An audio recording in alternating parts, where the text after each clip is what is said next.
What up, YouTube Live? How's it going, everybody? This is yours truly, Rama Screen, covering movies, TV, and entertainment, and I am doing my live stream review of Free Solo. Now, this is a documentary that opened last year. I got invited to the press screenings many times, but I just never had the time, or there was always scheduling conflict.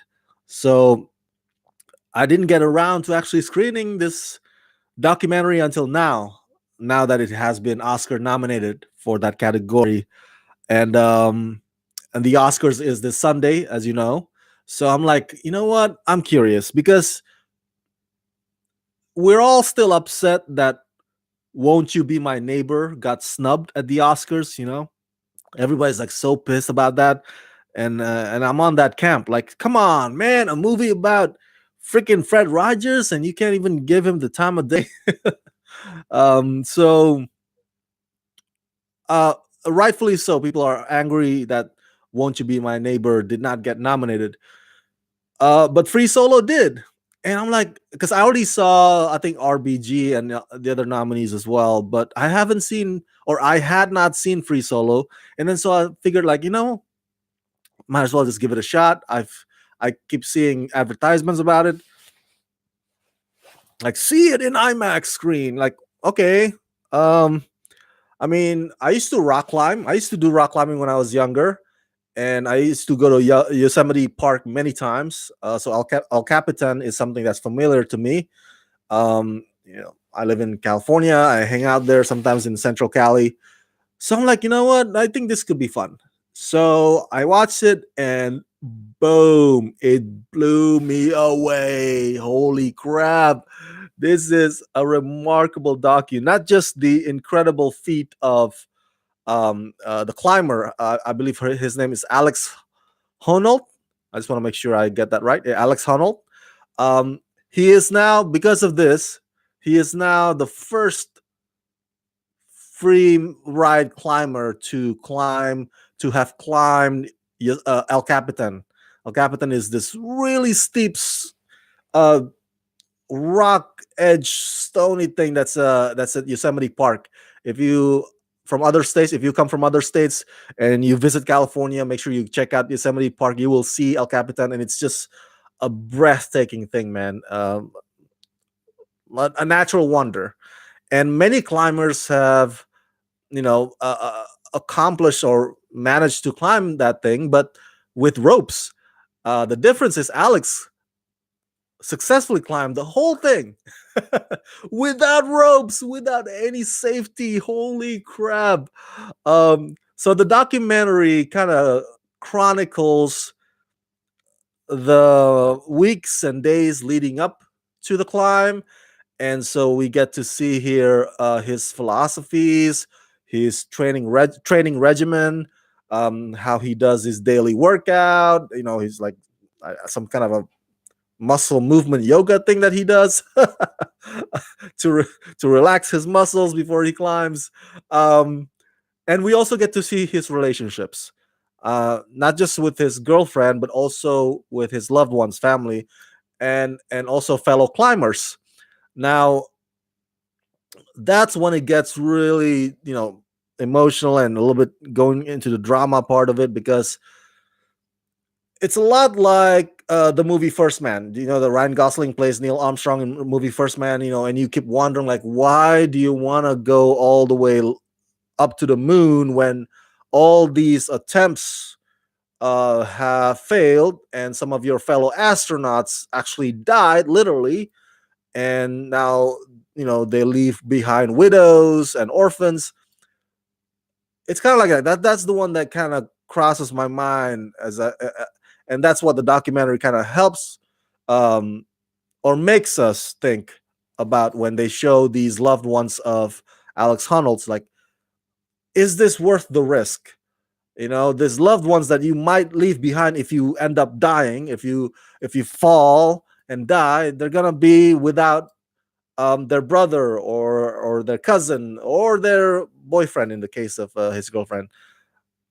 They're gonna lose you. Is it all worth it? So um the talking heads in this documentary, between the family members and a significant other and fellow climbers, they vary in their opinions. Some of them like, well, Alex gotta do this, Alex gotta be Alex. What can you do? uh, there's some of them are like, yeah, but if only he'd pick another career instead of this. uh, but despite their maybe doubts or fears or concerns, they're valid, by the way. Those concerns are valid. Despite those, I'm thinking like, wow, could you imagine, Alex? Could you imagine living life like Alex?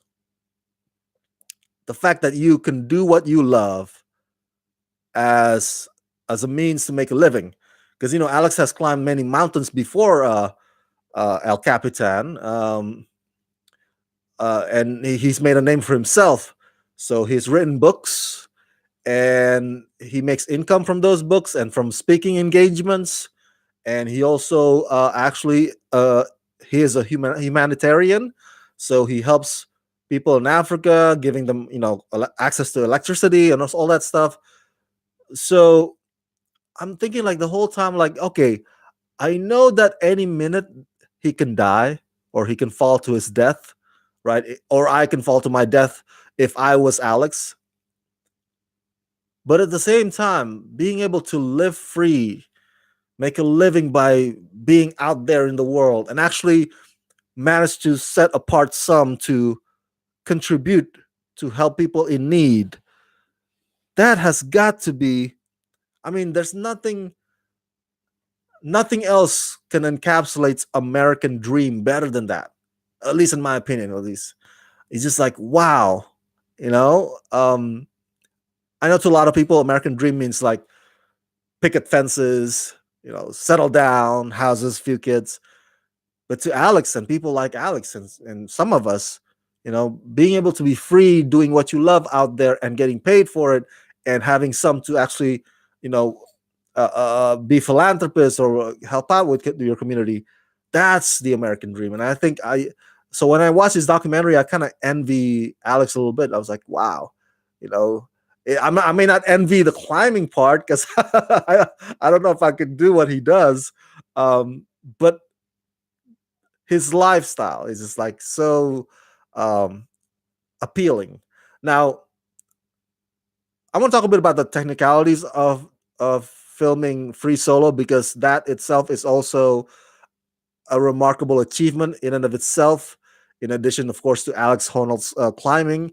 So we got to give credit to the ones that are Oscar nominated filmmakers Jimmy Chin and Elizabeth Chai Vasarhelyi. Now, Jimmy Chin shows up a lot in this documentary. I don't see a lot of Elizabeth Chai. Maybe she's kind of behind the scenes kind of girl, but you see a lot of a lot of Jimmy Chin interacting with Alex or interacting with Alex's loved ones. And Jimmy says in one of the moments in this film, like, I'm worried, about whether or not me filming Alex's climbing this might affect him negatively. Whether it be maybe the drone camera kind of, bothers his concentration, or what if, uh, yeah, something along that line. Like, what if something that we do in the process of filming him causes him to lose focus and then he slips and falls? So um, that is Jimmy's worries, and I can understand why he's worried about that. Um, the other thing that also is a concern is the weather. So it was spring 2017 when they did this, when he did the climb, and Alex says that if you wait another month, the weather will change, and then I'll have to wait another year to try this again. So it's now or never, baby. It's now or never. Holy crap! And the drone shots that they have for Free Solo, oh my god, it's amazing. Now I understand, after having watched this, or during the duration that I'm watching this, I'm like, now I understand why some critics say you gotta watch Free Solo on the biggest screen possible. And yes, I agree. I highly recommend you do that. Even though Free Solo is available right now on Amazon Prime, you can watch this documentary there and other VODs as well. But you are missing out if you don't watch this on the largest screen possible. I'm talking about IMAX, of course, because there are some shots, especially when Alex, finally does his climb with no ropes, with no safety. The shots are just beautiful and breathtaking and heart stopping. Like, if you are afraid of heights, if you are afraid of heights, okay, if you're one of those people that have heights phobia, you do not probably want to see this movie. You probably want to avoid Free Solo because you can get a bit squeamish and squeegee looking down. You get that sense of gravity pulling you. I, I'm not kidding. When I watched this during those shots from above, the aerial view shots, um, and overlooking the whole Yosemite Valley, and you look down as Alex climbs up.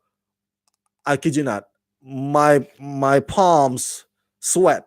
My palms sweat, and I'm just watching. I watch it at Starbucks, and here I'm sweating, and I can feel my hands sweating because you just like you're on the edge. You feel like, oh my, even though you this is what's fascinating about this documentary is that even though you know the result, because Alex is now on the record the first man to have done El Capitan without ropes.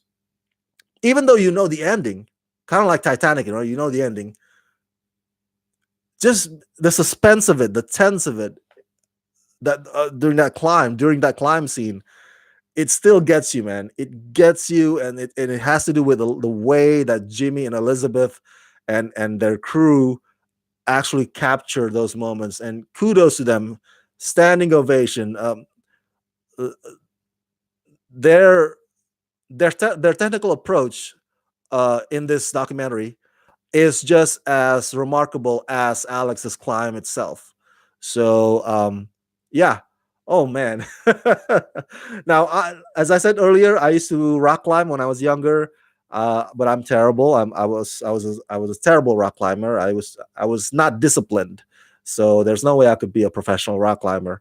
Um, but I do have some fear of heights, not major, but to a certain degree. I can, I'm not one of those people who can't fly on a plane. No, no, no. I mean, I've done skydiving once. I kid you not. So that's how I conquer my fear of heights. You know, when I climb up or when I skydive, which is thrilling, by the way. If you haven't done skydiving before, I recommend you go do that at least once in your life. You will be, it'll be like yes, I managed to conquer something that's just impossible. So yeah, I don't have that major of fear of heights, but I do have to a certain degree. So that's why my palms are sweating when I was watching this film. So I want to end this review on this note that this documentary, I am not upset anymore now that Won't You Be Nine. I am not upset anymore now that Won't You Be My Neighbor got snubbed. No more. I am no longer upset. Just as long as Free Solo wins. Okay. If Free Solo wins Best Documentary this Sunday at the Oscars, I'll be happy, and I'll be like, oh, okay, won't you be my neighbor got snubbed? Yeah, that kind of sucks, but at least Free Solo wins because if you've seen this documentary, you would agree with me that this deserves it, man. This is unique. It's special. It's one of a kind, and it really motivates you. Now that you've seen Alex do his thing, and conquer his achievement or conquer his goal, it motivates you to do something similar in your life, whatever that goal may be. Alex did it. I can do mine too. I can conquer my El Capitan as well, whatever that is. So it's very, very inspiring. And I hope to meet Alex Honnold and interview him one of these years. That's going to be on my bucket list now. So please go watch Free Solo, either on IMAX or VOD, but better off on IMAX screens today. Don't wait up, okay? It's still playing there. Thank you so much for tuning in on this live stream review. I now have to head out back to LA. I got some screenings to cover. Unfortunately, I'm not going to be able to attend the Captain Marvel screening tonight, but I'll be able to attend the screening tomorrow night. So I'm going to miss out on the social media embargo lifting that happens tonight. But yeah, go stay tuned for my coverage of Captain Marvel from tomorrow's screening. I'll share with you my thoughts about it on Twitter and on Facebook. And again, thanks for tuning in. Subscribe to my channel, press that like button, ring that bell, and as always, please help support this channel at patreon.com/ramascreen. That's patreon.com/ramascreen. That's it. Let's wrap this.